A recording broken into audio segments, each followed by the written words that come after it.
this video, we will show how to program the current time of day, the hardness, and the number of people in the household. First, press and hold the menu button until the time starts to flash. Press the arrow up or down button to select the time. By pressing and holding the button down, the speed will increase. Once you have programmed the current time of day, press the Set Regen button to advance to the hardness setting. Use the arrow up or down buttons. Program how hard the water was tested at. If the water softener has been installed in a rural application and will be treating for some ferrous iron and manganese, please refer to your owner's manual on how to calculate the compensated hardness.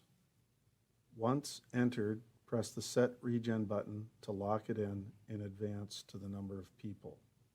Use the arrow up or down button to program the unit for the number of people that are in the household.